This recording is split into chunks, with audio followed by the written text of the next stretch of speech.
After more than a decade, Petroleum Industry Bill finally gets the nod. House adopts committee report on Twitter ban, urges the executive to be proactive, and House passes supplementary budget for second reading.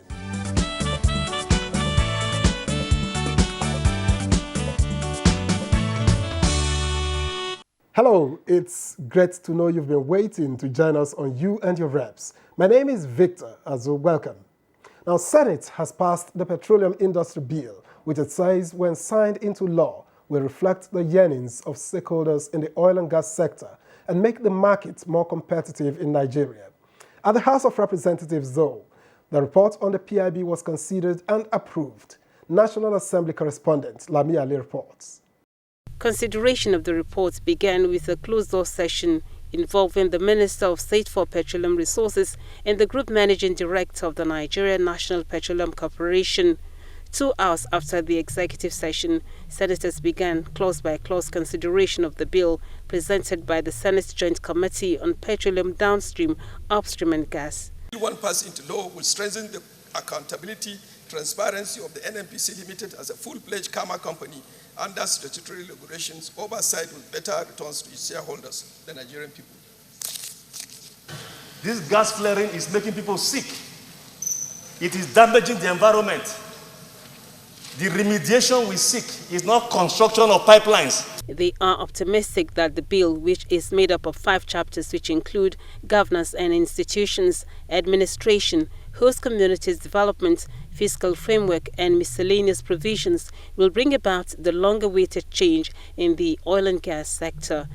But a point of order from Senator Ahmed Bakaita resulted in the reduction of the 5% for Host Communities Development Fund to 3%. The amendment is just instead of 5% to read 3%. This elicited a call for division from Senator George Sekibo, which was eventually withdrawn. That you increase the number a little bit and put the question again. The bill also made provision for 30% of funding for exploration of frontier basins across the country and making the Nigerian National Petroleum Corporation a commercial and limited liability company. Those in favor that this bill be now read the 3rd time, say aye. Those against, say nay. The ayes have it. At least the demons have been defeated in this chamber. We have passed the bill by the grace of God. And let me also say that this is one of the products of the executive and the legislature working together. Meanwhile, as the House of Representatives, the mood during the consideration of the report on PIB depicts eagerness of members to pass and forward the bill to the executive for assent. 251, 252, 253, 254, 253. These are carried. You carry also. Following an amendment by the chairman of the committee, Mohammed Tahir Mungunu, the percentage of development fund for host communities was increased from 2.5% to 5%.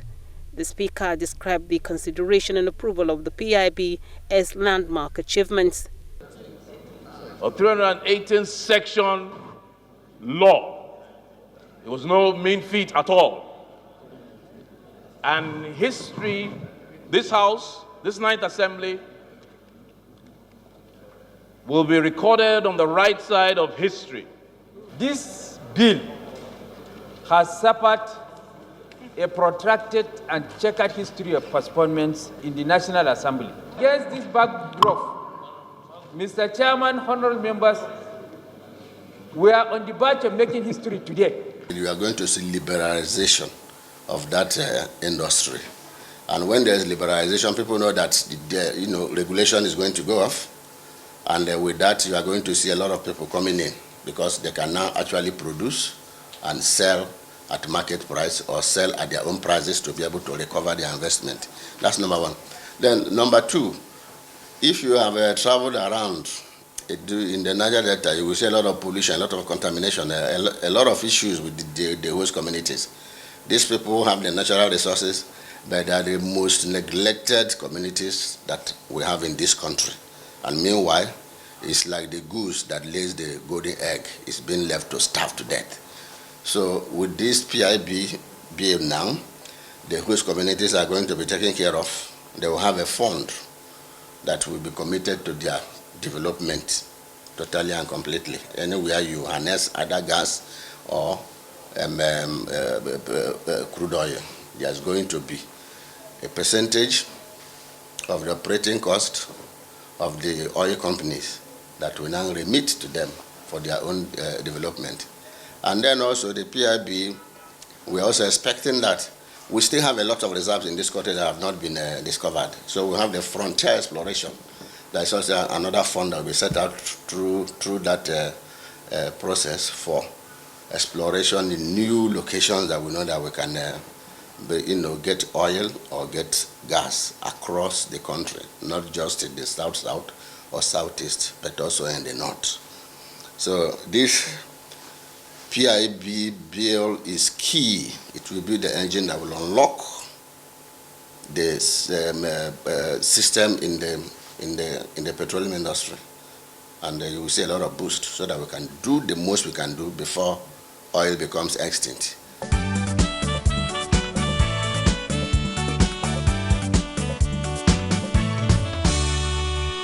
The House of Representatives has urged the federal government to be proactive in its ongoing engagement with proprietors of microblogging site Twitter for timely resolution of issues regarding its indefinite suspension. Chairman, House Committee on Information, Segun Debumi, led the House investigation into the suspension.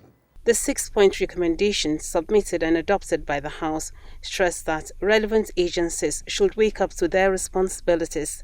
The House acknowledged the negative effect of the suspension of the operations of Twitter, but noted the significance of national security. Security and freedom of expression sometimes present contending interests. Therefore, national security must be guaranteed at all times, as much as the right to free speech must be protected. The amendment by the Deputy Minority Leader Tobi Okechukwu seeking lifting of the suspension was rejected by the House. The House has passed a constitution amendment bill that would enable appointment of young persons and persons with disability into the federal and state executive councils. The bill, sponsored by House Speaker Femi Gbajabiamila, seeks amendment of Section 151 by including a subsection 4, which provides that the President and state governors, while exercising powers of appointment, shall include young persons and persons with disability. Policies come and go depending on the government. What we seek to do here is to protect the welfare of every citizen of Nigeria, irrespective of who.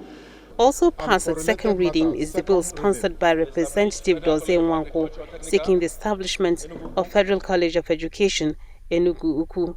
Meanwhile, the legislators have adopted a resolution urging the federal government to put on hold the planned sale of Niger Delta Power Holding Company of Nigeria until lingering issues such as ownership are addressed.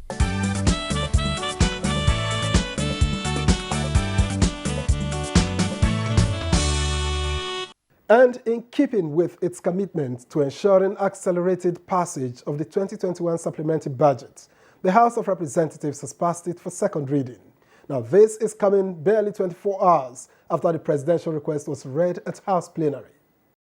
Before referring the supplementary budgets to the Committee on Appropriation, its necessity was highlighted.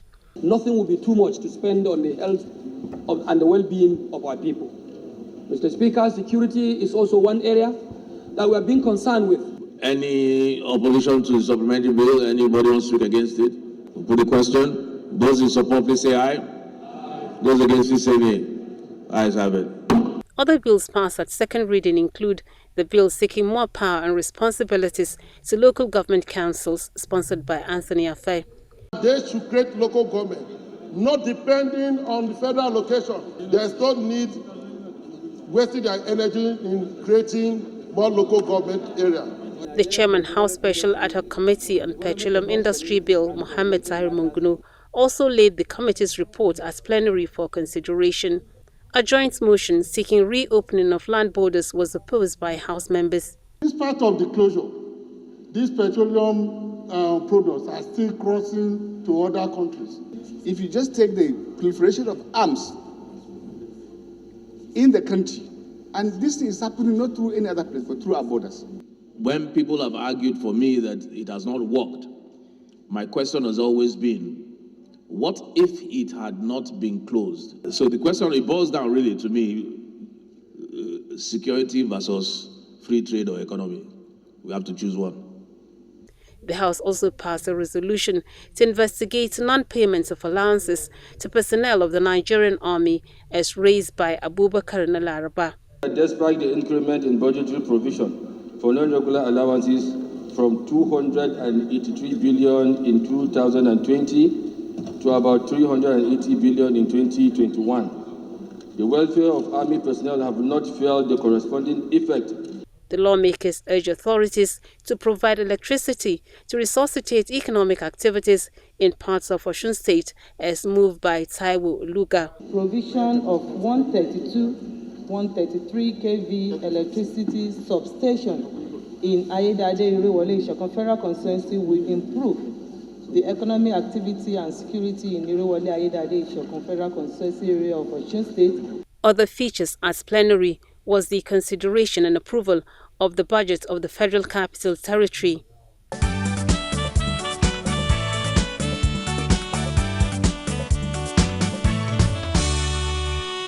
Debates are not novel. In fact, they are very common in primary and secondary schools. Debates also apply in Parliament. But how does Nigeria's House of Representatives view debates? Let's find out.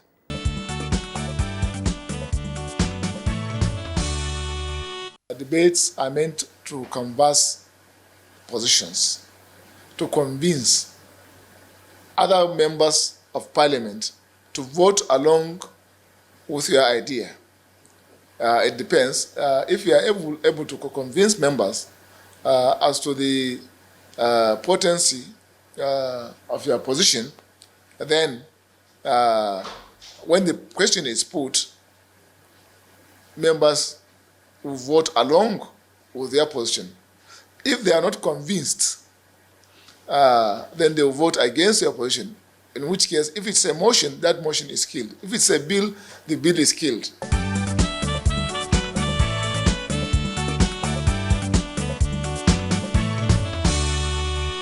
In the last edition of You and Your Reps, we began a conversation with spokesman of the House of Representatives, Benjamin Kalu, on the achievements of the 9th House in the last 2 years. And this week, he concludes by indicating the priorities of the House in the next 2 years left of its tenure.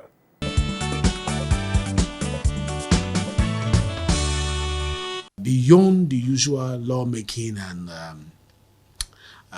motions and all the rest of them, we have intervened at various levels through what we call the legislative diplomacy.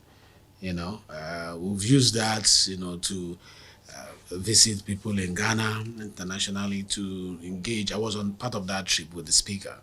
Well, we engaged the President of the country. We also engaged the Speaker of the House of Parliament there to find solution towards the problem Nigerians in diaspora, traders we're having with Ghana.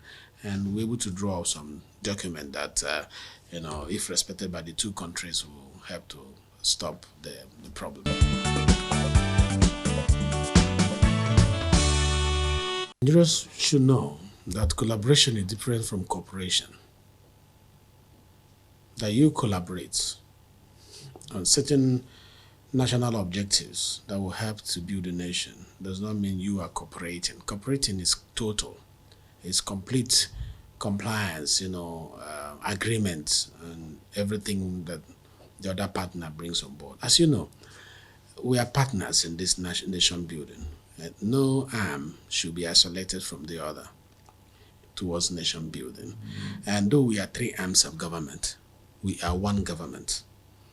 And unless Nigerians see it like that Nigeria, the government is standing on the tripod, and that once one is weak, it affects the stability of the nation, they will not be able to understand the relevance, the efficiency, the efficacy of this collaboration, which this administration in their first tenure did not enjoy from the legislative arm.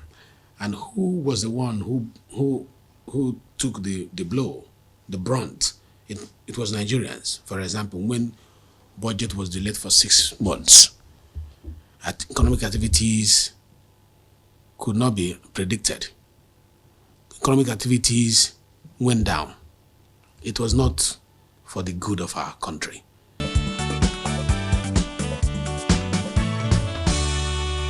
It's going to be to consolidate on the gains, that we have achieved in the first and the second session, and also to intensify activities, our legislative activities. In general, the House is going to, continue her support for this government to stabilize the economy and arrest insecurity. That we are guaranteeing Nigerians. We're going to keep supporting, okay? And also we are going to be more available for plenaries, more than we were after the impact of the COVID, and in obedience to protocol, we did not sit as much as we wanted to sit, and that affected the number of work that we needed to do. And now that the protocol is a bit relaxed, we'll have opportunities to sit more and engage better on the issues Nigerians want us to tidy up.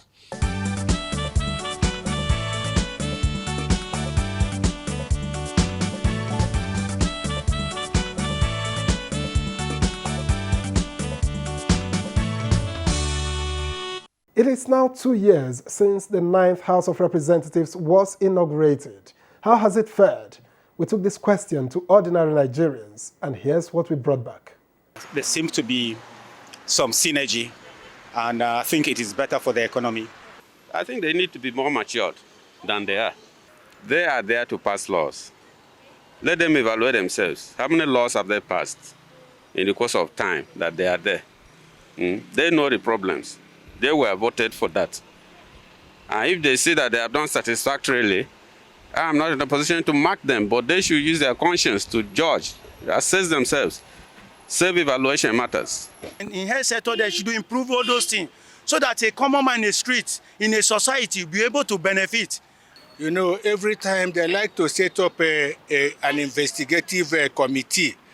That investigative committee, many people are beginning to see it as an avenue that National Assembly used to extort money from those that they are being invited. So this frequent summoning of people to appear, ministers to appear, taking into consideration that these ministers have a duty to perform. At times, they will not have a space, a chance to enable them honor that invitations. I can say they have tried their own best due to some issues that's come up within the 2 years, and then some have been solved where some are on process. So for that, I can say they are doing well done job. 85% of what they are doing now, they are on their own. Do more. Electoral bill, that is very, very necessary for democracy to thrive and for elections to be a little bit fair and free. That will be, people will have more confidence in the system if that bill is passed, and people are able to trust the system there.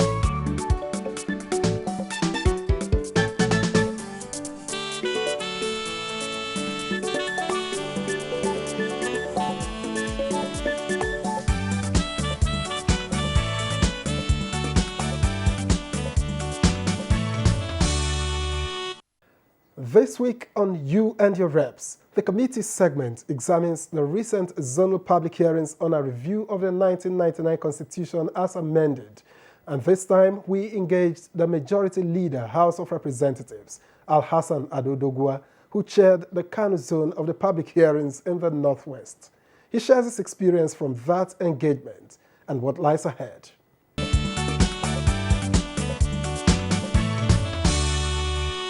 The Kano Center was created out of the wisdom that because of our rising population and because of our also continuous complexities in our own political system, that we feel we should have as much centers as possible. In those days, we used to have what we call the Kaduna Center. Kaduna was covering the whole of the region of the northwestern part of the country.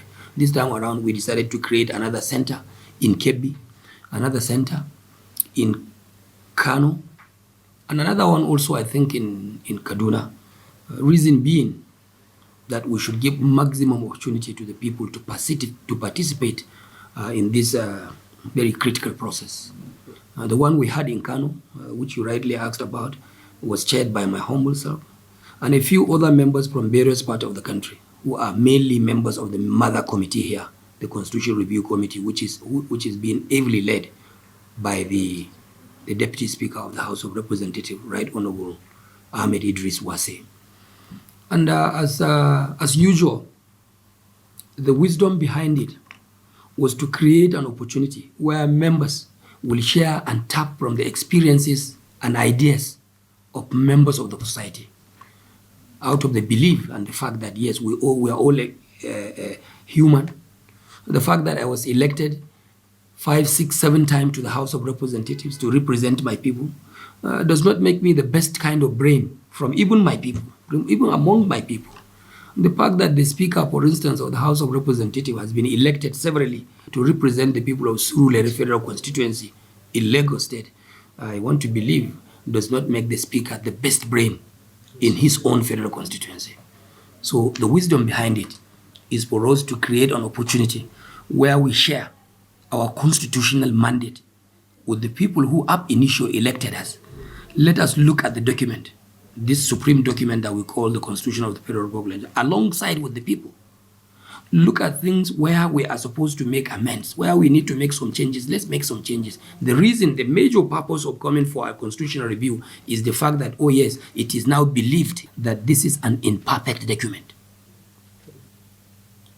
And as imperfect as it is, or as it were, we are now given opportunity at every session of an assembly, every term of an assembly, then you have an opportunity to look at it again and see where you can make changes. And more incidentally, if you look at the circumstances, the political circumstances we found ourselves, the socio-political problems we are facing today, where you have a lot of outcries, so many people yearning out for this, asking for that, even asking for what is not even possible. But this is democracy. Everybody has the right to ask for what he wants. So, which means this particular session of the constitutional review process, which of course we went to contact the people at the various centers, offered us a special opportunity to now address the impending problems we are facing. Restructuring, very major issue. Creation of new local governments, agitation for more states, which at the end we have garnered, we have coordinated, we have compiled, and now reported back to the mother committee, the main committee here at the center. The committee, I believe, is working on it, and Nigerians spoke through these various windows that we offered to them for them to contribute their own quota, and let's see how we can move Nigeria to a greater height.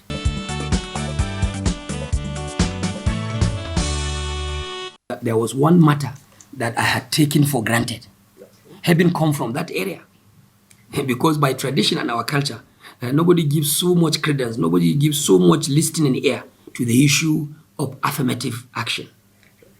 I thought it was a general idea, a general principle, general ideology that we have all jointly accepted. The women folk and the men folk have accepted because of our overriding religious beliefs that gender sensitivity is not so much an issue in those days. But I was really taken unawares when I now saw the kind of sensitization our women in the north have now gotten. They are now out to rub shoulder to shoulder with their male counterpart in the political processes of our country, in the political developments of our country, in the kind of democracy we are playing. I have seen that such an unprecedented exuberance from the part of the women wanting to really take their place in the scheme of things. That is one thing I have to say with all sense of honesty and responsibility, that it has come beyond my expectation. And of course, we let them have their own chance. They spoke, submitted their reasons. They are agitating for one additional Senate position for women, for them to participate effectively like every other place. And they have cried out so much for domination, that yes, we are being dominated, not because we are not capable, not because we are not educated, but since the religious system and the religious beliefs is not completely against the women participating in governance process, they are now yearning out. They are now asking for equal opportunities for women in the North to participate in our democratic process and in our own kind of political process. And you and your reps will be hoping that the process births a constitution that truly works for all Nigerians. And that's the program for the week. Thank you for keeping us company. My name is Victor Azu. Join us again.